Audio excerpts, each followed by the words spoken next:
Hello viewers, ito nga pala ang kahabaan ng Barangay San Pedro, Puerto Princesa City. Papunta kami nito sa Calibajo para ihatid sa bangka mga padala papuntang Araceli.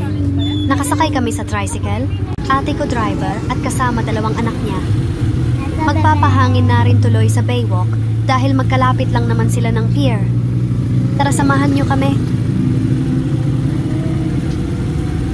Huwag mong malikutin, huwag mong galawin ang kamay ko.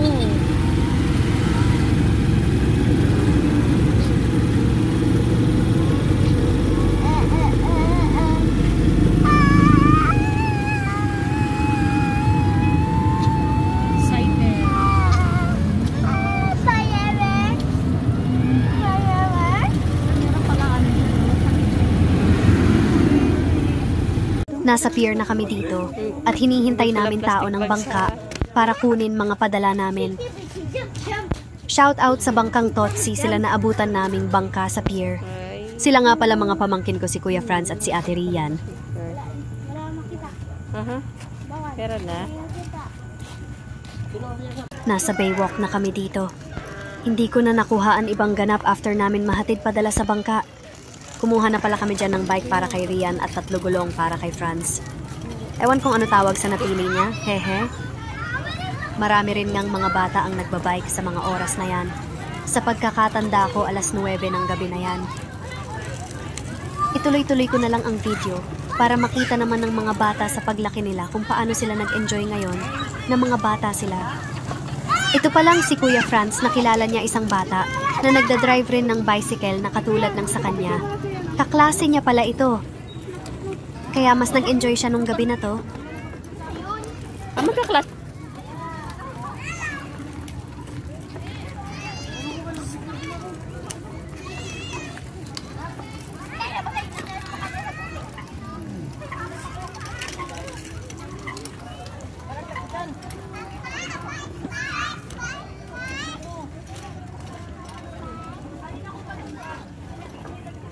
Nag-uusap na nga silang dalawa dyan. Hinayaan na lang namin si Franz na magbike kasama kaklase niya.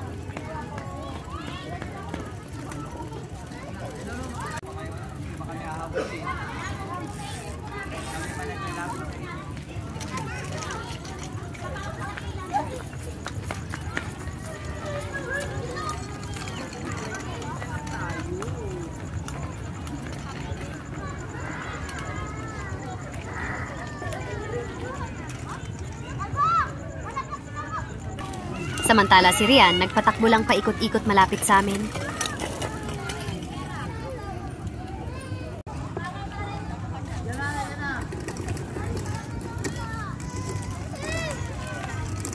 Isang oras pala pwedeng gamitin ang bike na nagkakahalaga ng 100 piso. Nasa 150 naman kapag bike na may sidecar ang kukunin. Wow! Kaya siya mag-break. Dito ikot.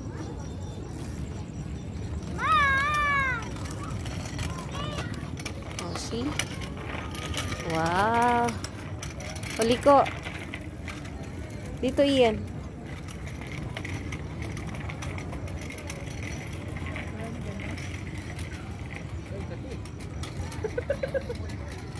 Dagat na pala ang bahaging madilim na yan.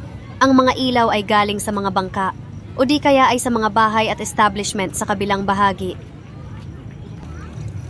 Magandang magpahangin, mamasyal, magmuni-muni habang dito ka. May mga kainan rin pala dito na pwede puntahan kapag nagutom ka. Kumpleto ang lugar sa kung ano kailangan mo. Ito naman ang tagpo kung saan nakita ko si Jeo Ong ng Ong Fam. Hindi ko alam kung ano gagawin ko para maalala na nakita ko sila. Kaya kahit walang paalam, kinuhaan ko siya ng video.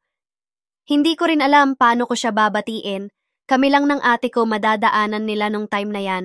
Kaya nasabi ko na lang, Hello, boss. Gio. Wow! nahiya talaga ako nung oras na yan. Hahaha. Sa isip ko dapat kalma lang ako. Hayaan lang sila na parang walang nakita. Pero nagpaka-fangirl ang lola nyo. Hehehe.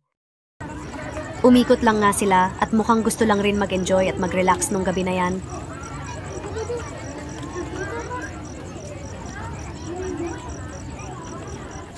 Siyempre tulad nila tuloy rin kami at ang mga bata sa pag-enjoy sa lugar. Bike-bike sila, lakad-lakad naman kami ng ate ko, hehe. Makikita mo rin pala sa gitna ng kahabaan ng Baywalk ang pangalan ng syudad, Puerto Princesa. Ay, kagwapo naman Kuya Franz, hehe. Tabi dyan, tabi. Ayan, sa pangalawang pagkakataon, nakita naman namin ang team Ong Fam. Mukhang gumagawa sila ng content, kaya pinapatabi ko pamangkin ko at baka masagi sila. Si Doming, oh. Sa kabilang banda, nakita naman namin sila Doming at Josh. Meron rin silang ibang lakad. Nakahiwalay sila kay Jeyo. Si Doming inaalalayan niya ang batang nagbabike, mukhang kapatid niya. Si Josh naman, kinukuhaan sila ng video. Lumapit rin sila sa mama na nagpo-flute. Hindi na kami lumapit sa kanila. Dito rin pala si Greenman, umalis lang ata saglit. Sige lang po. Handa siyang mag-entertain at mag-picture sa mga taong namamasyal. Siyempre, kunting support lang para sa talent niya. Financial hehe. Akala ng mga pamangkin ko kinukuhaan ko sila ng pictures. Pero video na ginamit ko sa kanila, kaya natatawa rin ako, hehehe.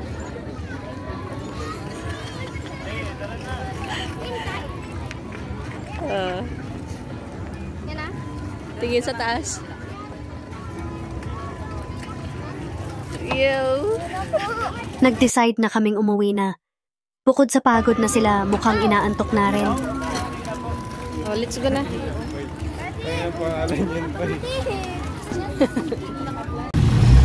Ayan, nakatulog na nga si Rian habang bumabiyahe kami pa uwi. Hanggang dito na lang mga viewers. Maraming salamat sa panonood. Nawa ay patuloy po kayong sumuporta sa aking page. Maraming salamat po. Stay safe.